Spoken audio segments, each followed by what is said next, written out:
Toma conciencia que las discusiones en determinada forma revientan a tus hijos. Los revientan, así de simple. Entonces, bueno, a tomar conciencia. José, ¿cómo estás? Bienvenido. Gracias, Carlos. Buenas tardes. Y efectivamente, con respecto a la introducción que mencionas, la vida conyugal muchas veces afecta a la vida de los hijos. Seguro. Y va a ser un buen tema por trabajar esta tarde, ¿no? ¿Cómo afectan? Ahora, yo creo que las discusiones son buenas.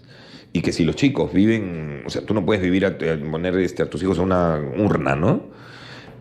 Y lo que dije al inicio, ¿no? Si ven que hay una buena mecánica de discusión, sana, digamos, todo bien. Pero si ven que hay estas discusiones que se tiran los platos por la cabeza, se insultan, se mentan la madre, lárgate de la casa, me voy a dormir en la calle, o sea, la herida va, de todas maneras, a ella le dieron su cucharadita de amargo. Claro, claro. Claro, el tema pasa por cómo en la vida de pareja manejamos nuestras diferencias.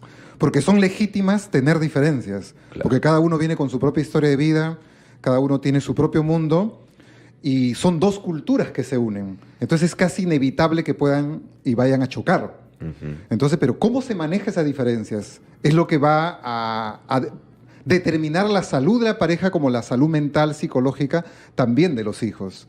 Entonces, si es que esas discusiones o esas diferencias se manejan con cargas emocionales negativas, de rabia, de ira, de agresiones verbales y muchas veces también de agresiones físicas, obviamente van a ser afectados los cónyuges, pero mucho más los hijos. Tú sabes, Carlos, que el mayor predictor de desorden de personalidad o trastornos de personalidad incluso no son los divorcios. No, pues. No, son las peleas. Claro, las discusiones, la disarmonía conyugal en la que viven los padres. Sí, claro. Claro, finalmente lo que trauma a un niño no es que papá y mamá se separen.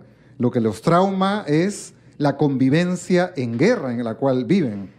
Porque cuando un niño respira una atmósfera de violencia, y la violencia no solo nos referimos a agresiones físicas, sino también a lo verbal, a lo insulto y todo eso. El silencio, por ejemplo, contra la pareja es una moneda de violencia. La indiferencia, es la violencia más explícita y más dura que un ser humano pueda recibir. Claro, y hay esposos a veces que son, porque es más de esposo, por eso lo señalo así, darle el hielo, ¿no? a la esposa, claro. No hablarle. Claro, como dice, ¿para qué voy a hablarle si ella me va a hacer problema y me va a discutir? Mejor no le hablo nada, no le discuto nada.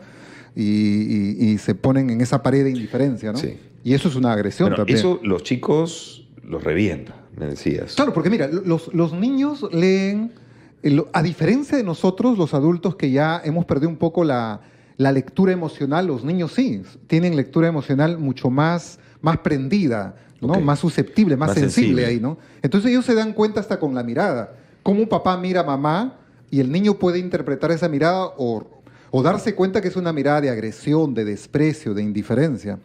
Entonces, si el niño vive en una atmósfera donde se respira violencia, queda afectado una o más de sus tres grandes facultades. Mira, todo ser humano tiene tres grandes facultades.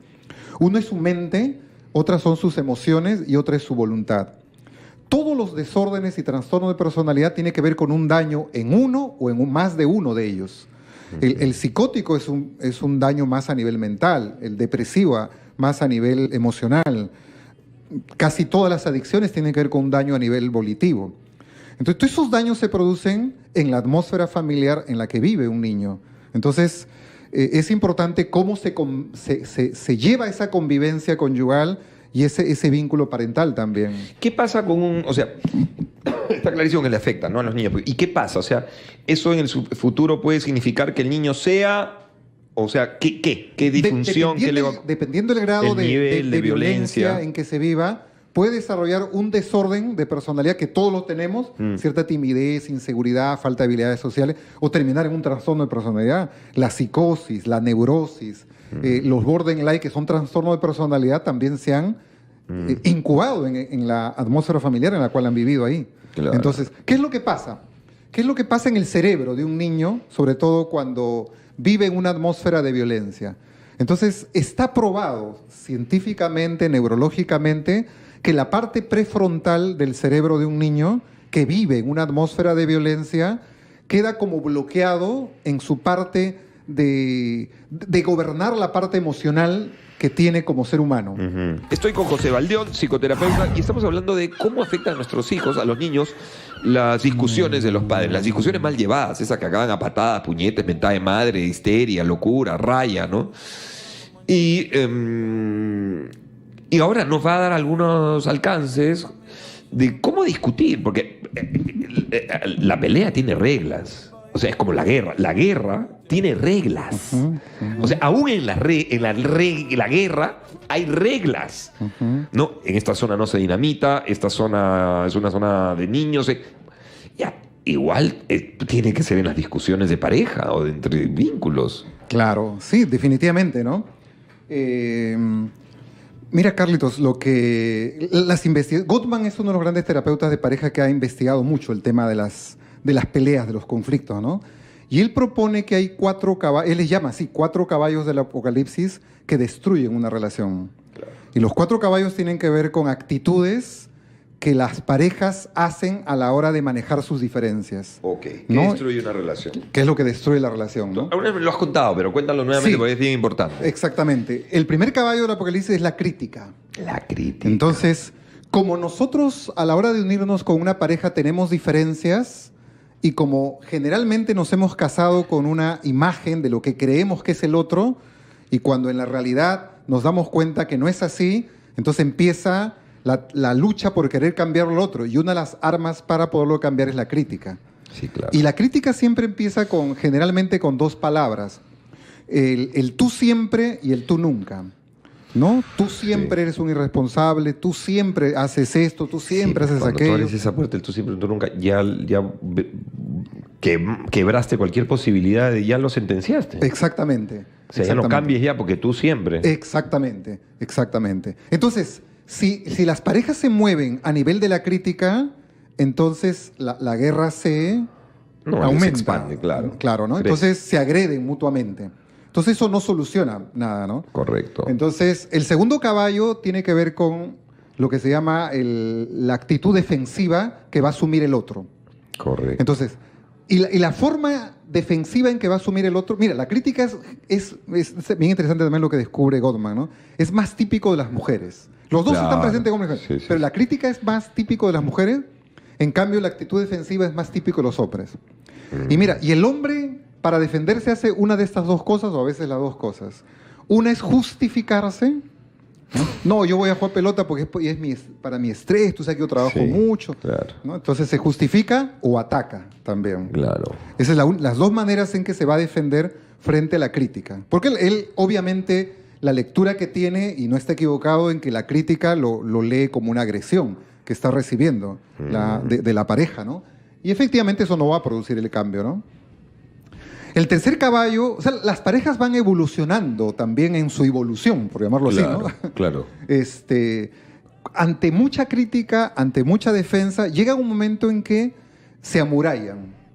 Ese es el tercer caballo, en la que ya no voy a pelear, ya no le digo nada, ya que no voy a lo pelear, simplemente me pongo en neutro. En neutro. No me interesa me amurallo, nada, no la miro. No. Así la parentalidad esté funcionando bien, es decir, yo esté funcionando bien como papá, como mamá, pero si mi conyugalidad empieza a funcionar mal, la conyugalidad va a deteriorar mi función como padre. Exactamente. De todas maneras. De todas maneras. Hasta por sentido común te dice eso, Por sentido ¿no? común, claro. ¿no? Sí, porque, claro. ¿por qué muchas mamás, papás le pegan y le castigan a los hijos por cualquier cosita? Porque en verdad están desplazando su rabia y su cólera hacia el hijo. Sí, claro. Y no necesariamente hacia la pareja, ¿no? Entonces, es por eso bien importante que los padres entiendan que la salud mental, psicológica de los hijos depende que funcione bien no solo mi parentalidad, no solo ser un buen padre, sino ser un buen cónyuge. Y si un buen excónyuge. Claro, nosotros hablamos de la posconyugalidad. Sí, claro. ¿No? O sea, ya hemos dicho que lo que puede deteriorar y generar un trauma en el hijo es la guerra en que viven papá o mamá, ya sea que vivan juntos o vivan separados. Eso es demoledor. Demoledor, por eso. Porque claro, por ejemplo, ¿no? Están separados ya. Y bueno, el papá va a visitar a los chicos a la casa. Por ahí se pelean mal y automáticamente lo que ocurre es ya no subes, ya no entras. Y los niñitos dirán, no entienden. Exactamente. O sea, ahora mi papá no entra, ahora nos vamos al parque, nos vamos a una juguería. Pero en verdad lo está castigando a los hijos ahí. Lo que están reventando a los niños. Claro. Sí. Por eso te digo, Por eso te digo, la conyugalidad deteriora la parentalidad, porque lo ciega a las personas y no se dan cuenta que al querer castigarlo o vengarse o fastidiar al otro cónyuge, lo que estoy haciendo es dañando y lo estoy dañando a mis hijos. Sí, claro. Porque ellos son los que están perdiendo con todo eso. Pues. ¿No? Entonces todo eso sucede. Hay algunas llamadas telefónicas, me imagino, 6 de la tarde con 27 minutos, 212-5353. Pero antes, no te pierdas la oportunidad de ganarte 150 soles. Entre todas las llamadas que ingresen hasta las 7 de la noche, sorteamos 150 soles. ¿Cómo haces? Llama al 2010322. 2010322. Te va a pedir, ingresa el código capital. El código es 3699. 3699. Y te ganas 150 soles en un sorteo flash. Hola, Gianfranco, ¿cómo te va? Hola, Carlitos. ¿Qué tal? ¿Me escuchas? ¿Se me escucha bien? Se te escucha fuerte y claro. Hola, Carlitos. Te habla el fanático de Rock and Show, ¡Epa! Qué bueno, gracias. Está bueno ese programa en la mañana, ¿no? Sí, Carlitos. Sale divertido. Y aquí en la tarde estas conversaciones importantes con especialistas y todo, también la paso bomba y espero que ustedes también. Oye, ¿qué opinas del tema? ¿Cómo afectan a los niños las discusiones de pareja, de los padres, de excónyuges? Sí, Carlitos, justamente yo te quería llamar porque quería contarles mi caso, ¿no? Justamente todo lo que han hablado acerca de cómo afecta la separación de los padres al hijo, yo lo he vivido y no sabes cómo se sufre, Carlos. Te quiero contar, ¿no? Lo Cuenta, que viví yo, ¿no? está bien, sí. Yo a los 4 años, mis padres, bueno, se separaron y ellos vivieron durante toda su vida, y creo que hasta ahora, odiándose y peleándose como perros y gatos, Carlos. Qué doloroso. Yo a los 4... cuando mi papá se fue de la casa por infidelidad, ¿no? Le sacó la vuelta a mi mamá. Tú no sabes cómo. Primeramente el hecho de que mi papá se haya ido de la casa, Carlos. Tú no sabes cómo yo sufrí, Carlos, porque yo amaba con todo mi corazón a mi papá porque él era el que me daba siempre el cariño, ¿no? Tanto mi mamá un poco como que ella ha sido una mujer muy impulsiva, ella era la que me golpeaba, ¿no? Para corregirme. Entonces, para mí mi papá, Carlitos, era mi Dios, Carlos, era mi Dios. Claro. Cuando él se fue de la casa, Carlos, tú no sabes cómo sentí que mi corazón me lo arrancaban. Yo me acuerdo, 4 años, lloraba, mi papá se fue, no lo vi durante un año, no lo vi. Después cuando tuve ya 5 años, venía cada 3 meses y me veía un rato, ¿no? Yo era sumamente feliz cuando lo veía a él, ¿no? Pero bueno, Carlos, bueno, cuando estaba con mi mamá me hablaba peste y media de mi papá. Y Dios, cuando ya más adelante mi terrible. papá venía y me sacaba cada 3 meses y me llevaba con él y a estar con él, con su pareja. Mi papá también me hablaba peste y media de mi mamá, que era una loca. Claro, eso te enloquece, ves como un ping-pong. Ping-pong, por toda la Carlos, cabecita va de un lado a otro, te vuelves loco. Y lo peor de todo, Carlos, es que te juro que nunca he sido feliz durante toda mi vida, pero eso se acabó, Carlos, ¿no? Yo no puedo, he tomado la decisión de que yo no puedo, mi presente actual no puede seguir dependiendo de mi pasado. Tal cual. O sea, tú puedes entender tu presente y lo que a mí me parece que estás haciendo y que te toca, primero es hacerte cargo de esa herida, ¿no? La verbalizas, la tratas. Lo segundo es, me parece que es algo que yo he hecho en el plano personal en otros temas, pero que también tiene que ver con las emociones y los vínculos. El hit va a ser cuando tú logres salir de esa escena. Es como una obra de teatro. Entonces tú logras y te conviertes en un espectador y ves esa escena como espectador. Entonces dices, ok, este es mi papá. Te separas, y ¿no? te separas, claro, te separas de ese escenario, ¿no? Este es mi papá, es un hombre con estos atributos y estas cosas que no le funcionan. Esta es mi mamá con estos atributos y estas cosas que no le funcionan. Y desde ahí yo he estado del centro y han hecho ellos lo que han podido. O sea, cuando les quitas el peso de porque es mi papá y los padres tienen que... La verdad, los padres no podemos, no somos perfectos, la vamos a embarrar, y hay padres que la embarran así, lamentablemente, y hay padres que la embarrarán de otra manera. Pero ten claro que no era contigo, es con ellos, no es el dolor de ellos que no se han sabido manejar. Y menos mal que tú eres un hombre de 29 años que ha tomado la decisión de sanarse, ¿no? Claro, Carlos. Una de las cosas que a mí me ayudan a entender lo que pasó con mis padres es analizar el pasado que tuvieron cada uno, los dos. Tanto mi mamá también tuvo un pasado muy horrible, tanto su padre le pegaba a su mamá, una situación muy terrible, en el caso de mi papá también. Entonces yo analizo también el por qué han actuado así, entonces eso también me ayuda a entenderlos, perdonar, a verlos como seres humanos, ¿no? Exacto, ¿no? Sí. Y bueno, Carlos, ¿no?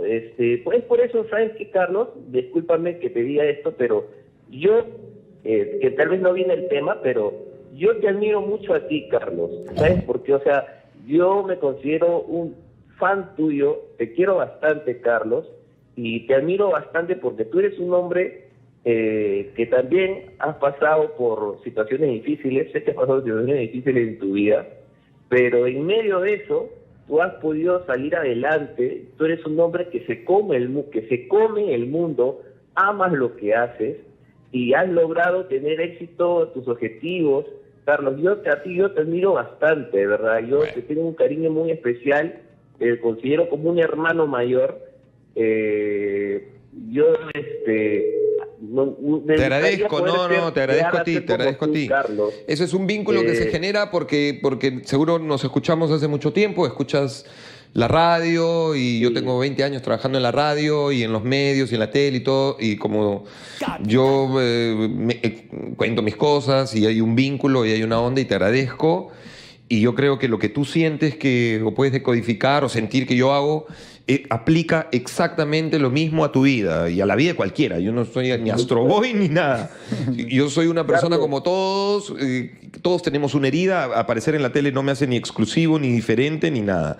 Todos tenemos una herida y todos, sobre todo, tenemos la responsabilidad en algún momento de decir, ok, pero esto no me define. Porque si no, olvídate, además no serías, si tú no haces eso, quiere decir que estás negando tu propio poder. Tú tienes un poder sobre ti, no es el poder de tus padres sobre ti, ¿no? ¿Correcto? Tienes un poder, y el poder tuyo es decidir sobre tu vida, o sea, así. ¿Y ahora qué voy a hacer con esto? Yo soy un chico herido, me hicieron concha mis papás, pobrecitos. Ya, ¿y ahora yo qué voy a hacer con esto? Porque ya estamos bien viejos para decir, por culpa de mi papá y mi mamá, ¿no? Y a mí me parece que eso es lo que tú estás haciendo. Te estás haciendo cargo, y eso no significa que no tengas esa herida y esa pena, ese dolor. Pero lo que va a ocurrir es que ese dolor no es tu jefe. ¿Me entiendes? Exacto. O sea, de todas maneras. Bueno, gracias tu palabra. Yo la verdad no sé mucho recibir afecto, soy muy torpe para eso, me pongo muy nervioso, me suda la mano, me pongo... Te agradezco, me ha emocionado mucho lo que me has dicho. Carlos, y cuídate. Dime. Carlitos, sí. Disculpa, mira, te quería comentar algo que me ha pasado ahora, no sé si lo puedo comentar. Nos encantaría, pero te cuento, son las 6:36 y hace 6 minutos tenía que poner una tanda comercial, que tú sabes que aquí en la radio somos muy... Sí, pues, ¿verdad? Sí me contaste. Sí. Qué bueno. Bueno, muy bien. ¿Cuándo es eso? El viernes 8 de noviembre, el otro viernes. El otro viernes, sí. Ya está. Así que están invitados. Listo. Gracias. Ese es el chiste. Vamos a ver, Carlita, hay que ir para saber cómo era el Joker. A lo mejor tú eres más rayada que el Joker. Son las 6:40, me he pasado la tanda, estamos en Capital. ¡Oye! Llamen al 201-0322, 201-0322. Quedan solamente 20 minutos para que te ganes los 150 soles. Es la manera más fácil de ganar. Llamas al 201-0322, ingresas el código 3699 y listo. Entran 40 llamadas a la vez. O sea, no te la pierdas. Si da ocupado, insiste. Esto es Capital.